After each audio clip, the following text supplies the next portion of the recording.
ಈಗ ನೆಕ್ಸ್ಟ್ ಹೇಳೋದಾದ್ರೆ types of meiosis ಅಂತ ಬರುತ್ತೆ. ಏನ್ ಬರುತ್ತೆ? Types of meiosis. ಓಕೆ, ಇಲ್ಲಿ ಎಲ್ಲಿ ಮಿಯೋಸಿಸ್ ಆಗುತ್ತೆ ಅದ್ರ ಮೇಲೆ ನಾವು 3 ಟೈಪ್ ಮಾಡಿದೀವಿ. Okay, based on the stage occurrence of meiosis, the life cycle. There are 3 types of meiosis that is to be recognized here.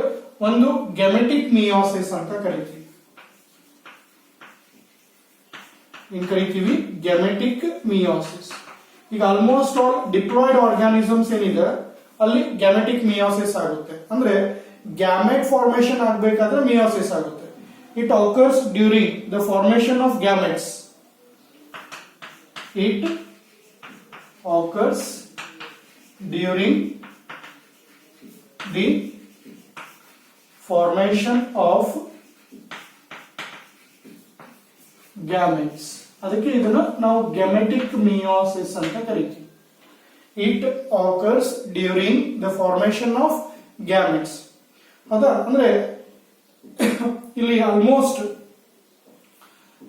gametes, it occurs during the formation of gametes result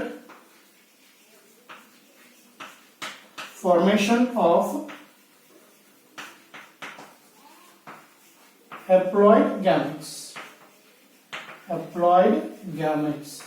Okay, so ಅದಕ್ಕೆ ನಾವು ಇದನ್ನ gametic meiosis ಅಂತ ಕರೀತೀವಿ. ಅಂದ್ರೆ almost usually diploid organisms ಏನಿದಾವು ಆ diploid organism gamete form ಆಗಬೇಕಾದ್ರೆ meiosis ಆಗುತ್ತೆ. ಆ ಮಿಯೋಸಿಸ್ ಆದಾಗಲೇ ಅಲ್ಲಿ ಹೆಪ್ಲಾಯ್ಡ್ ಗ್ಯಾಮೆಟ್ಸ್ ಬರುವ ಚಾನ್ಸ್ ಇದೆ. ಇನ್ನು ನೆಕ್ಸ್ಟ್ ಝೈಗೋಟಿಕ್ ಮಿಯೋಸಿಸ್ ಅಂತ ಹೇಳ್ತೀವಿ. ಓಕೆ, ಎಸ್ ಯಾವ್ದು ಹೇಳ್ತೀವಿ? Zygotic meiosis.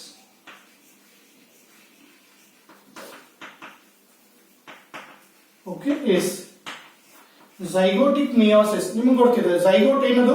Product of fertilization. Sperm egg fuse ಆಗಿ ಮೇಲೆ ಏನ್ ಫಾರ್ಮ್ ಆಗುತ್ತೆ ಅದಕ್ಕೆ ನಾವು ಝೈಗೋಟ್ ಅಂತ ಕರಿತೀವಿ. ಯೂಶುವಲಿ ಝೈಗೋಟ್ ಅಲ್ಲಿ ಏನಾಗುತ್ತೆ? ಮೈಟೋಟಿಕ್ ಡಿವಿಷನ್ ಆಗ್ತಿರುತ್ತೆ. ಬಟ್ ಸರ್ಟೇನ್ ಈ ಹೆಪ್ಲಾಂಟಿಕ್ ಲೈಫ್ ಸೈಕಲ್ ಅಂತ ಒಂದಿಷ್ಟು ಹೇಳ್ತೀವಿ. ಅಲ್ಲಿ ಝೈಗೋಟ್ ಏನಾಗುತ್ತೆ? ಹೆಪ್ಲಾಂಟಿಕ್ ಇರೋದಕ್ಕೆ ಝೈಗೋಟ್ ಡಿಪ್ಲಾಯ್ಡ್ ಇದ್ದಿದ್ದು ಹೆಪ್ಲಾಯ್ಡ್ ಆಗುತ್ತೆ. It occurs after the formation of zygote. It occurs, ಅಂದ್ರೆ meiosis occurs after the formation of zygote.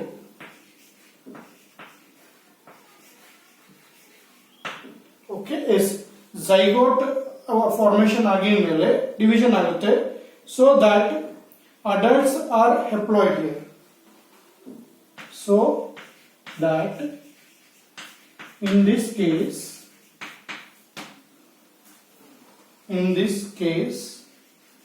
the adults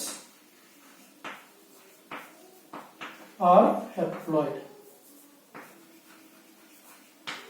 Okay, ಇಲ್ಲಿ ಒಂದು ಬಹಳ ಸಲ ಹೇಳ್ತಿರ್ತೀನಿ, ನಾವು ಹೇಳ್ತೀವಿ ಅಂತ ಆಗ್ತಿರಲ್ಲ, ಅಲ್ಲಿ ಏನಾಗ್ತಿರುತ್ತೆ ಅದನ್ನ ಹೇಳ್ತೀವಿ. Certain organisms, say for example chlamydomonas ಅಂತ ನೀವು ಬರುತ್ತೆ. Okay, yes chlamydomonas. ಇನ್ನೊಂದು ಸ್ಪೈರೋಗೈರಾ. ಓಕೆ, CHLA ಎಕ್ಸಾಂಪಲ್ ಬೇಕಾದ್ರೆ ನೆನಪಿಟ್ಕೊಳ್ರಿ. Chlamydomonas CHLAMY.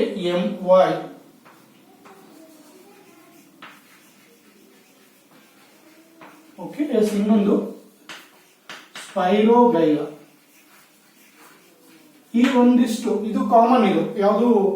ಗೆಮೆಟಿಕ್ ಮಿಯೋಸಿಸ್ ಕಾಮನ್ ಎಲ್ಲ ಆರ್ಗಾನಿಸಮ್ ಅಲ್ಲಿ ಇರುತ್ತೆ. ಹಿಂಗಾಗಿ ನಾ ಎಕ್ಸಾಂಪಲ್ ಬರೀಲಿಲ್ಲ. ಹ್ಯೂಮನ್ ಬೀಯಿಂಗ್ಸ್ ಅಲ್ಲಿ ನೀವು ಎಕ್ಸಾಂಪಲ್ ಇಲ್ಲೇ ಇದನ್ನೇ ಕೊಡಬಹುದು. Okay, human beings are mammals. ಹೌದಾ? ಎಸ್, ಹ್ಯೂಮನ್ಸ್ ಅಂತ ಎಕ್ಸಾಂಪಲ್. ಈ ಝೈಗೋಟಿಕ್ ಮಿಯೋಸಿಸ್ ಎಲ್ಲ ಆಗುತ್ತೆ ಅಂದ್ರೆ ಕ್ಲೆಮೆಡೋಮೋನಸ್ ಮತ್ತೆ ಸ್ಪೈರೋಗೈರಾ ನೆನ್ಪಿಟ್ಕೊಳ್ರಿ. ಇನ್ನು ಥರ್ಡ್ ಬಂದ್ಬಿಟ್ರೆ ಸ್ಪೋರಿಕ್ ಮಿಯೋಸಿಸ್ ಅಂತ ಕರಿತೀವಿ. Okay, yes sporic meiosis. Yes, ಏನಿದು ಸ್ಪೋರಿಕ್ ಮಿಯೋಸಿಸ್ ಅಂದ್ರೆ it occurs during the formation of spores like microspores and megaspores. It occurs during the formation of spores like microspores and megaspores. Microspores and megaspores. Okay, yes. ಈಗ ನಿಮ್ಗೆ ಒಂದು idea ಬಂತು ನೋಡಿ. ಇಲ್ಲಿ example ಯಾವ ಬರುತ್ತೆ ಇದಕ್ಕೆ ಅಂತಂದ್ರೆ ಎಕ್ಸಾಂಪಲ್ ಮೆಟಾಫೈಟಾ, ಆಲ್ ಮೆಟಾಫೈಟಾ ಆರ್ ಪ್ಲಾಂಟ್ಸ್. ಅಲ್ಲಿ ನಮ್ಗೆ ಏನಪ್ಪಾ ಅಂದ್ರೆ ಸ್ಪೋರಿಕ್ ಮಿಯೋಸಿಸ್ ಇರುತ್ತೆ. ಓಕೆ, ಈಗ ಬಹಳ ಸಿಂಪಲ್ ಹೇಳ್ಬೇಕಪ್ಪ ಅಂದ್ರೆ ಟೈಪ್ಸ್ ಆಫ್ ಮಿಯೋಸಿಸ್ 3 ಮಾರ್ಕ್ಸ್ ಕೇಳಬಹುದು, ಬಟ್ ಒಂದ್ಸಲನೂ ಎಕ್ಸಾಮ್ ಅಲ್ಲಿ ಕೇಳಿಲ್ಲ.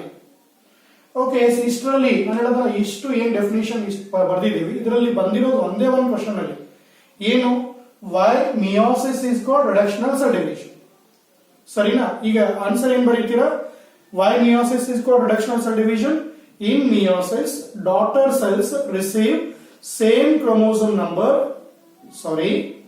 Daughter cells receive half number of chromosome as that of parent cell.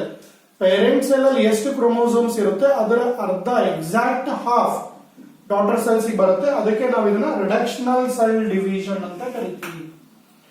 Okay, ಈ ರಿಡಕ್ಷನಲ್ ಸೆಲ್ ಡಿವಿಷನ್ ಯೂಶುವಲಿ ಏನಾಗುತ್ತೆ ಅಂದ್ರೆ during formation of gamete.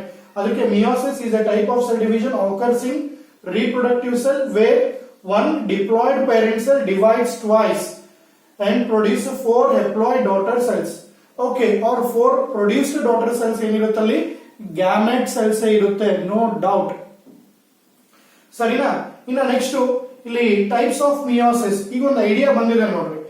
Gametes ಒಳಗೆ ಮಿಯೋಸಿಸ್ ಆಯ್ತು ಅಂದ್ರೆ ಗ್ಯಾಮೆಟಿಕ್ ಮಿಯೋಸಿಸ್.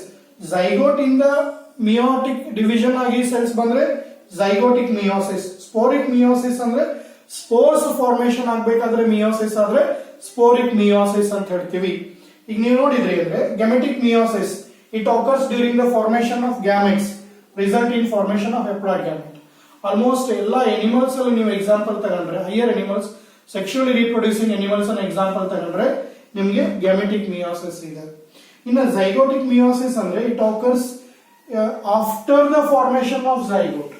ಅದು ನೆನಪಿಟ್ಕೊಳ್ಳಿ, ಅದಕ್ಕೆ ಇದನ್ನ ಝೈಗೋಟಿಕ್ ಮಿಯೋಸಿಸ್ ಅಂತ ಕರಿತೀವಿ. ಇನ್ನು ಸ್ಪೋರಿಕ್ ಮಿಯೋಸಿಸ್ ಅಂದ್ರೆ it occurs during the formation of spores like microspores and megaspores. ಈಗ ಮೆಟಾಫೈಟ್ಸ್ ಅಂದ್ರೆ ಬೇರೆ ಯಾವುದು ಅಲ್ಲ, ಪ್ಲಾಂಟ್ ಮೆಂಬರ್ ಅಲ್ಲಿ ಆಗುವಂಥದ್ದು. ಓಕೆ, ಐ ಥಿಂಕ್ ಈಗ ನಿಮ್ಗೆ ಒಂದು ಐಡಿಯಾ ಬಂದಿದೆ ಏನು ಮಿಯೋಸಿಸ್ ಯಾವ ಸೆಲ್ಸ್ ಅಲ್ಲಿ ಆಗುತ್ತೆ, ರೀಪ್ರೊಡಕ್ಟಿವ್ ಸೆಲ್ ಅಥವಾ ಜರ್ಮ್ ಸೆಲ್ಸ್. ಮಿಯೋಸಿಸ್ ರಿಸಲ್ಟ್ ಏನಾಗುತ್ತೆ ಅಲ್ಲಿ ಗ್ಯಾಮೆಟ್ ಸೆಲ್ಸ್ ಫಾರ್ಮ್ ಆಗುತ್ತೆ. ಅದಕ್ಕೆ ನೋಡ್ರಿ ಇಲ್ಲಿ ಹೆಂಗಿರುತ್ತೆ, ಒನ್ ಪೇರೆಂಟ್ ಇಂದ ಒಂದು ಹೆಪ್ಲಾಯ್ಡ್ ಸ್ಪರ್ಮ್ ಬಂದ್ರೆ ಇನ್ನೊಂದು ಫಿಮೇಲ್ ಪೇರೆಂಟ್ ಇಂದ ಹೆಪ್ಲಾಯ್ಡ್ ಎಗ್ ಬರುತ್ತೆ. ಆ ಎರಡು ಹೆಪ್ಲಾಯ್ಡ್ ಕೂಡ್ಕೊಂಡು ಡಿಪ್ಲಾಯ್ಡ್ ಝೈಗೋಟ್ ಆಗುತ್ತೆ. ಝೈಗೋಟ್ ಮುಂದೆ ಮೈಟೋಸಿಸ್ ಆಗಿ ಡಿಪ್ಲಾಯ್ಡ್ ಇಂಡಿವಿಜುವಲ್ಸ್ ಬರುತ್ತೆ. ಡಿಪ್ಲಾಯ್ಡ್ ಇಂಡಿವಿಜುವಲ್ಸ್ ಅಲ್ಲಿ ರೀಪ್ರೊಡಕ್ಷನ್ ಟೈಮ್ ಮತ್ತೆ ಮಿಯೋಸಿಸ್ ಆಗುತ್ತೆ. ಈಗ ಹ್ಯೂಮನ್ ಬೀಯಿಂಗ್ಸ್ ಅಲ್ಲಿ ಪ್ರಶ್ನೆ ಕೇಳ್ತಾರೆ ನಿಮ್ಗೆ, ಮೈಟೋಟಿಕ್ ಸೆಲ್ ಡಿವಿಷನ್ ಆಗುತ್ತೋ ಮಿಯೋಟಿಕ್ ಸೆಲ್ ಡಿವಿಷನ್ ಆಗುತ್ತೋ? Okay, some students they say mitosis, some students say meiosis. Okay, even some students say both. ನೀವೇನು ಗ್ರೋತ್ ಆಗ್ತಿದ್ರಿ, ಬೆಳವಣಿಗೆ ಆಗ್ತಿತ್ತು, ಅವಾಗ ನಿಮ್ ಬಾಡಿಯಲ್ಲಿ ಆಗಿರೋ ಸೆಲ್ ಡಿವಿಷನ್ ಯಾವುದು, ಮೈಟೋಸಿಸ್. ಈಗ ನೀವು ಅಡಲ್ಟ್ ಸ್ಟೇಜ್ ರೀಚ್ ಆಗಿದ ಮೇಲೆ ನೆಕ್ಸ್ಟ್ ನೀವೇನು ರೀಪ್ರೊಡಕ್ಷನ್ ಮಾಡಬೇಕಾದ್ರೆ ಸ್ಪರ್ಮ್ ಎಗ್ಸ್ ಗಳು ಏನ್ ಬರುತ್ತೆ ಅಲ್ಲಿ ಯಾವ ಸೆಲ್ ಡಿವಿಷನ್ ಆಗುತ್ತೆ, ಮಿಯೋಸಿಸ್. ಅರ್ಥ ಆಗುತ್ತಾ? ಎಸ್. ಅದಕ್ಕೆ ಮೈಟೋಸಿಸ್ ಇಂದ ಗ್ರೋತ್ ರಿಸಲ್ಟ್ ಆದ್ರೆ ಮಿಯೋಸಿಸ್ ಇಂದ ಏನಾಗುತ್ತೆ, ರೀಪ್ರೊಡಕ್ಷನ್ ಆಗುತ್ತೆ. ಓಕೆ, ಮೈಟೋಸಿಸ್ ನೀವು ಸೊಮ್ಯಾಟಿಕ್ ಸೆಲ್ಸ್ ಅಲ್ಲಿ ಆಗುತ್ತೆ ಅಂತ ಹೇಳಿದ್ರೆ meiosis occurs in reproductive cells ಅಂತ ಹೇಳ್ತೀರಾ. Okay, yes. ಇನ್ನ ನೆಕ್ಸ್ಟ್ ಮಿಯೋಸಿಸ್ ಡಿವಿಷನ್ ನೋಡೋಣ.